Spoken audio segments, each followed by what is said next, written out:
TTO sharing. Hello, I'm Mark, I'm Casey. And I'm Patrick. and today we're going to talk a little bit about Tesla and the longevity of their vehicles. But first, Moto, I want you to roll that title.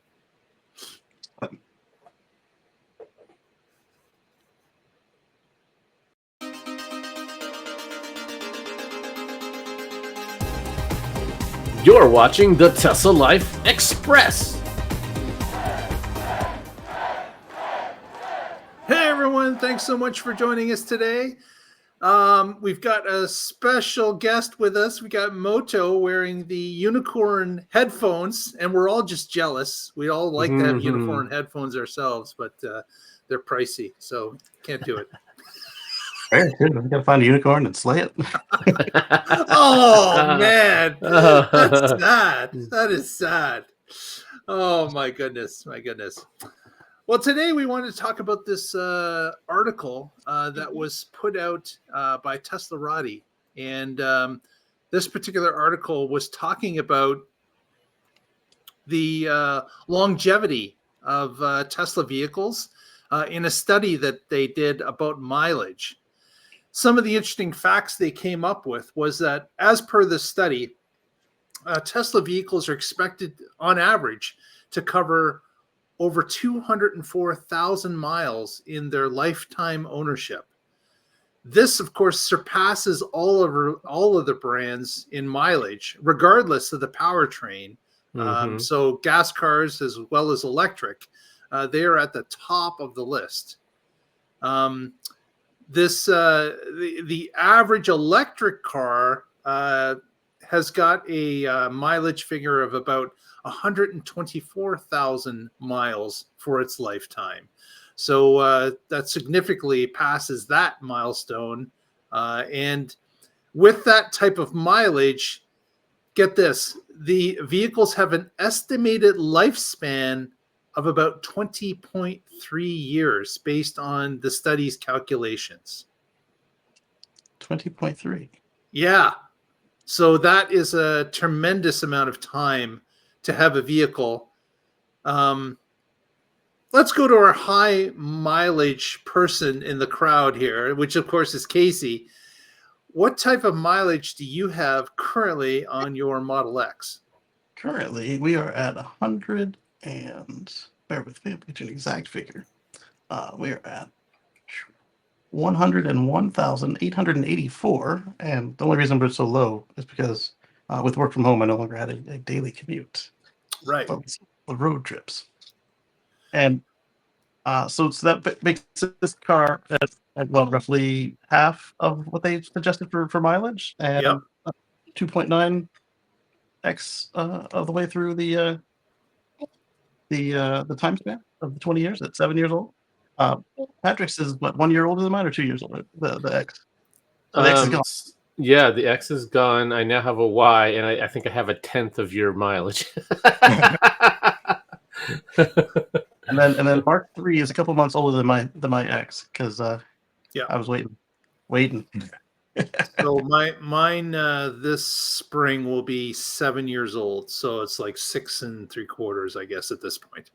But I am really happy to see that type of study come out because when buying the Model 3, although I did have some sort of an inkling of how the vehicles worked based on seeing the S's out there and how they performed for mileage and longevity. That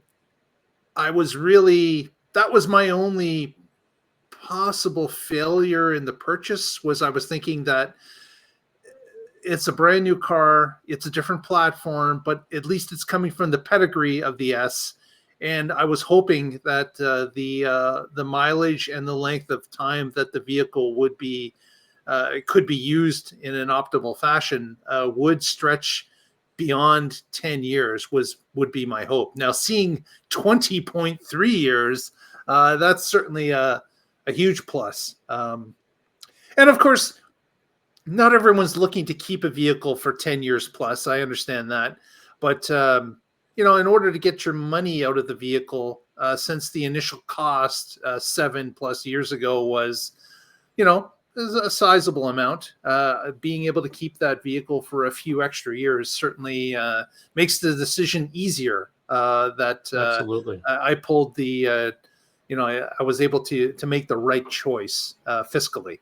So financially, it made sense. So that's certainly a plus. Now, high mileage, man, I've been hearing this since the S came out.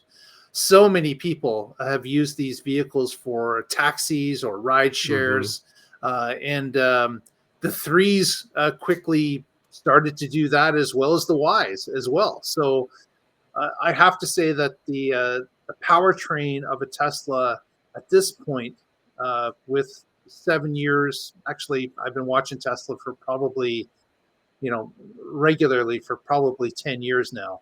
So being able to see what they can do across the different models, it surely gives me confidence that the company is learning from what they've already made, and they're improving future models as they hit the road. And this study just cements it for me. They're definitely on the right track, and they're definitely being able to exceed customer expectations, I believe. Yeah, yeah, and this isn't my first Tesla either.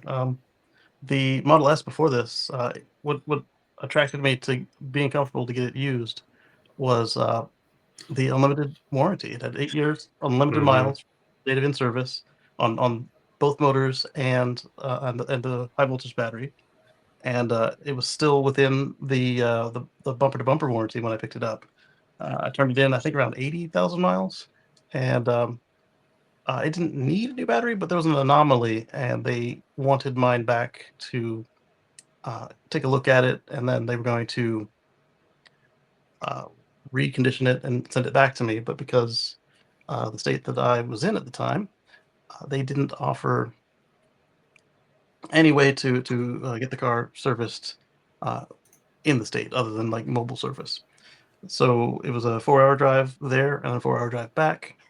And at the end of the 4 hour drive back, I got a call from the service center saying, "Hey, that loaner battery we gave you while yours gets worked on, it's fresh out of the crate. You want to just keep it and save another 2 trips?" I was like, "Yeah, I'm not coming back." I can do that. Yeah, definitely. But then when mine came back, they put it in service as a loaner battery. And that was really the only major concern on that car. And then on this one, it's been a champ too, but it's had a few more services. It had a couple of issues with the air conditioning. One was just software. I don't know what happened where there was like a soft update, kind of like you get with the maps and or the FSD triggers. But this is well before FSD was active. Um, and then after that hit, the AC was back on again. And at another point, uh, I don't know if it was a recall or not really a recall, but a bulletin or something else where the AC was at risk of throwing particles into the line, and thankfully the filters worked and caught whatever it was, and that took care of that. And then there was one last time where it was um, the coolant was coming out of the system. What we later found out, uh, I'll get into that. So after they fixed the coolant, that repaired the HVAC, and then we found out that the rear drive unit was full of coolant, and it should not. So uh, that didn't stop it from running or anything. It was still fine. Tesla's like, "Oh yeah, just keep going until it stops." But my concern with that was that coming up on the end of my 8 years, Right. that coolant isn't designed to be where it was. So eventually, it would corrode and then destabilize the motor, make it stop. And the main motor on the P cars is that same motor that was full of coolant. So I was like, yeah, I don't feel comfortable just waiting on it to flop. And so the shop and the technician, they wrote it up as, "This is why I was losing coolant in the rest of the system. It's going to happen again. So let's fix it." So they got me a Hmm. motor that doesn't use coolant, and then 150 miles from the shop, it died. Oh no. Yeah. But then they took care of it, brought me back, and then they put in another new rear motor without coolant, and that one's been running strong ever since. But then we were on a trip and we unplugged from the supercharger. Well, before we unplugged from the supercharger, I got all the warning messages about car may not restart, all this other stuff that says when the battery's about to die. That's weird because the 12-volt tops itself off when you charge. You just finished charging. You said you're at 80% and ready to roll. Whatever. Whoops. If you're at a supercharger and you get those messages, don't unplug because you'll lose your air conditioner and your heater. So they took me back to the shop in Georgia and replaced that battery under warranty, and found another one that was similar age and condition, and that one's been run like a champ for another. I think it's been about 20,000 miles already, because we were under 100,000 by a good little bit, and now we're over by a good little bit. So at least 10,000 miles, but I feel like 20.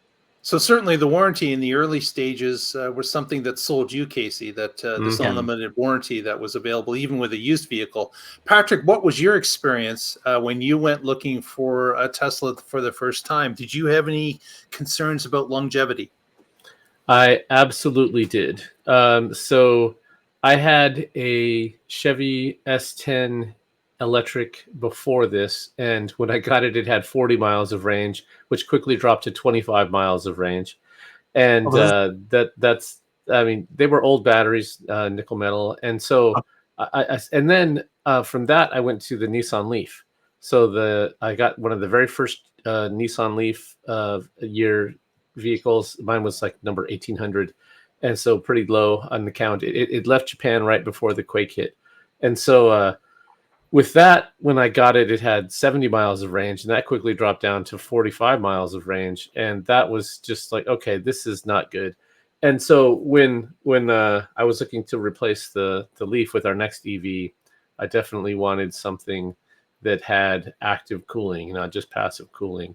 And Musk had made comments about how Nissan's system was definitely inadequate, and I was like, okay, well, I certainly agree with him on that. Let me look at Tesla's vehicles. And so that's when I got the Model X, was after that poor experience with the Leaf. And so, and then the other problem we had with the Leaf was charging networks. And Tesla started building their charging network out soon after we got the X. And that was just wonderful. It's like, wow, now I can actually have this be my only vehicle.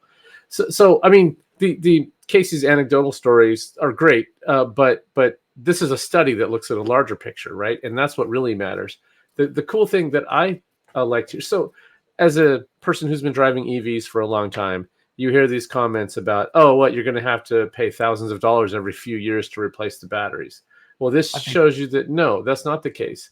That there are warranties, as Casey's experience shows, and on the average, you can get a longer lifespan out of an EV, specifically out of a Tesla, than you can a diesel or, as they called it in the study, a petrol vehicle.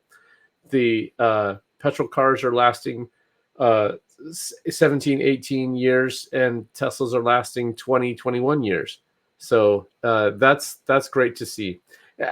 We see this with sales too. You'll hear, oh, Model Y is the best-selling car. And someone's like, oh, the best-selling electric car? No, it's the best-selling car. It's outselling diesel. It's outselling gas. It's outselling hybrids. So now we have a lifespan that's outlasting diesel, outlasting petrol. This is great. Yeah, it's certainly a plus, and I think that over time we're going to start like again, they've done some calculations with this. There's no Tesla that's been around for 20.3 years at this point. Yeah. Maybe a Roadster, possibly. I forget when the Roadsters first went into, but 2008 on the Roadster and 2012 on the first S. Okay, so even not quite there yet, but what's great about this is that the study is backing this up. It's starting to show that these cars can last, beyond 15 years, which 15 years was my outpost, thinking about how far this thing could actually go before at some point you're going to say, you know what, I want a new car anyways. I'd like to upgrade to the newest technology. But then that's another plus with Tesla, is that even the legacy cars, which I now have one, they still receive updates. So you may not get all the newest toys, but you do get updates, which can help you have that new car feeling for much longer than a traditional car. So Absolutely. that's a great thing as well. So again, great to see this. I hope to see more about these long-term studies, even with more people, because I think that based on my experience, based on Patrick's, based on Casey's, I think that we think there's a bright future for the longevity of Teslas, and this is one study that's backing that up. And the battery Yeah. chemistry gets better every year. And some Yeah. of that improvement is in the lifespan as well as range and energy density and other things. Yeah. Yep, safety, everything. So I've had now 7 cars with high voltage batteries in them, and I've had 3 battery changes. Well, actually, no, 4. 2 are the same car. The Civic Hybrid I had, it had a weak chemistry because Toyota and Honda were sharing a battery supplier, and Toyota got first pick of the chemistries and everything. So I had 2 of those under warranty. And then the Model S 90D that I had was also a kind of experimental new. It was not a normal. That's why the 85s were still fine, and this 100 was a fluke. But that one was kind of a. They had just started with silicon in the battery, and so it wasn't just not as strong as it could have been. And like I said, it wasn't broken or anything. They just wanted to look at it, and they wanted to switch it back out. Whereas the only one I've had in what since 2004 was this one, and it was under warranty. So don't be afraid of these things. Just make sure you got a warranty. Well, I think we've run a little bit long. Thanks so much for being with us. If you haven't already, give us that thumbs up, press that subscribe. It really helps us out. We would appreciate it. And with that, Casey, any quick shout outs? Yes. So catch us on Sunday at youtube.com/Casey Green for Let's Chat with Casey and Friends over at YouTube again, or on X. And we're going to chat about the same stuff, but more expansive. And then come back again. We're going to condense it again on Monday, back to the Tesla Life Express Edition 2. And on Wednesday, we're going to do the Tesla Life Express Live for number 398. On Wednesday at 7 p.m. and Monday at 7 p.m. Eastern. So. Very good. Patrick. As always, I'm with the Oregon Electric Vehicle Association. You can find us at oeva.org, and I blog occasionally at carswithcords.net about my future free from fossil fuels. And if you have an experience with your Tesla, we'd like to see it in the notes. Let us know how it's been treating you, how long you've had it, and if you're happy or disappointed. Love to see your comments. Yep. And with that, we will catch you next time, and together we'll find out what's happening in the Tesla life. Yeah, Tesla plug-in hybrid. Just curious, how does it compare to what the study said?